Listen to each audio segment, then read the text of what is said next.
Your Majesty, I confess I requested this meeting out of professional curiosity. A king who ruled through a disease that should have incapacitated him, who held together a kingdom surrounded by enemies while his own body betrayed him daily. The case file suggests either extraordinary willpower or extraordinary delusion. I am here to determine which. And you believe these are mutually exclusive, that willpower and delusion cannot coexist in the same vessel. You disappoint me, Mr. Holmes. I expected a more flexible intellect from the man who solves the impossible. Delusion, as you call it, has sustained empires, built cathedrals, sent men across oceans to die for ideas they could not prove. If that is madness, then civilization itself is a symptom. Civilization is a system of agreements, laws, contracts, mutual benefit calculated and negotiated. It does not require the supernatural. It requires only that humans recognize cooperation as more advantageous than conflict. Your God is an unnecessary variable in an equation that balances without him. I have solved hundreds of cases. Not once has divine intervention been the explanation. Not once has faith been required to understand the evidence. You solve crimes, Mr. Holmes, murders, thefts, the small cruelties humans inflict upon each other.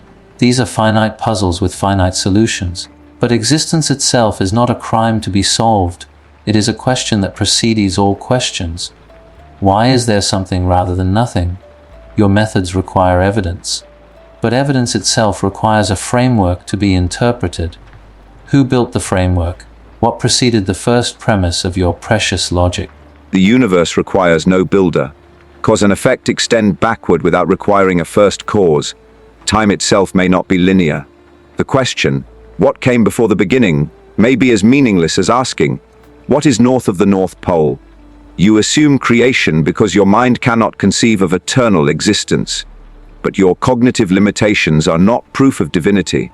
They are proof only that the human brain evolved for survival, not for comprehending infinity. And yet you just used the word evolved, a process, a direction, a movement from simpler to more complex. If the universe is truly random, truly without purpose, why does complexity increase? Why does matter organize itself into stars, planets, minds capable of asking why?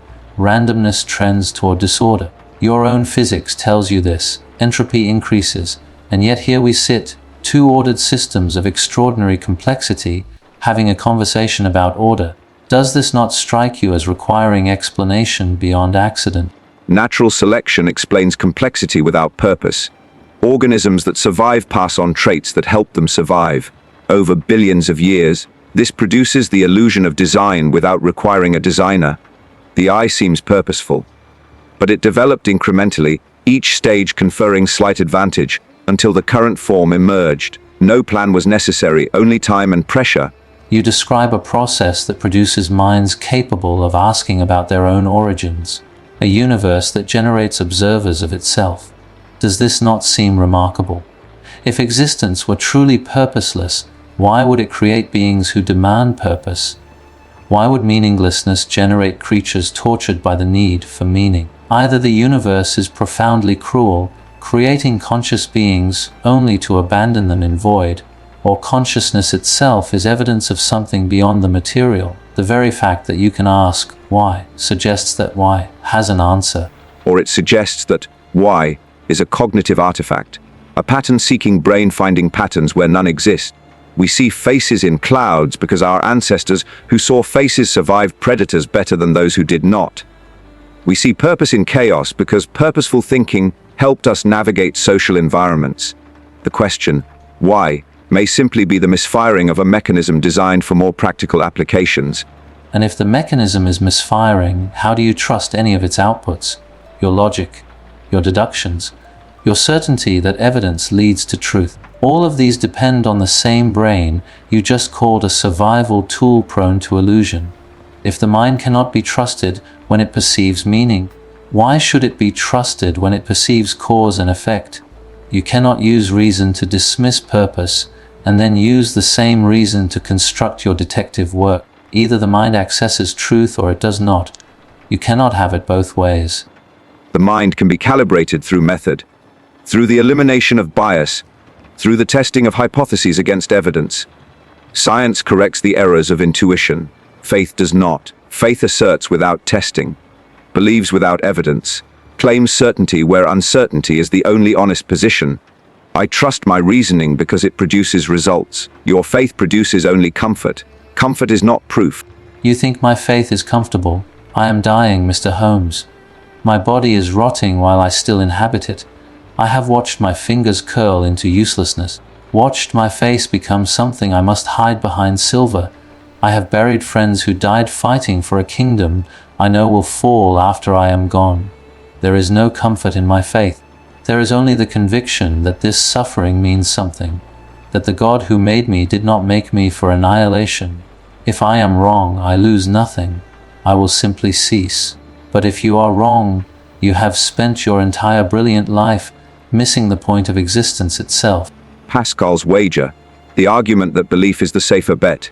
But this assumes God rewards belief regardless of evidence.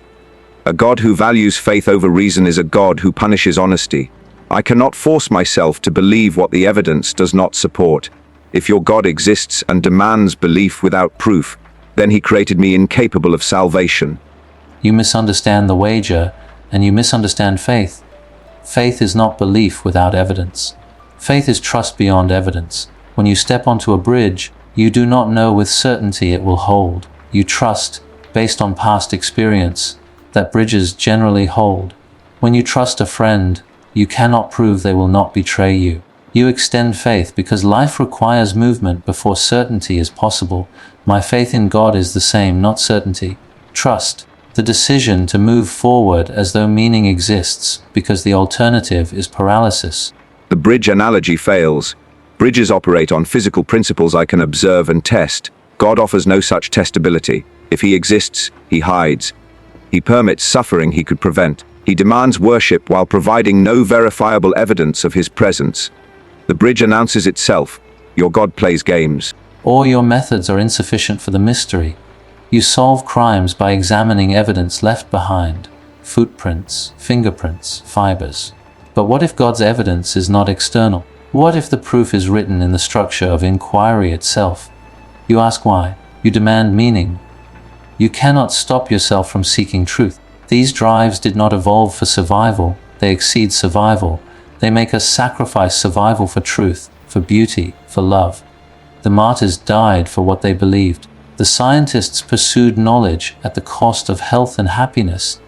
This reaching beyond the self, this hunger for something absolute, is the fingerprint you cannot see because you are standing inside it.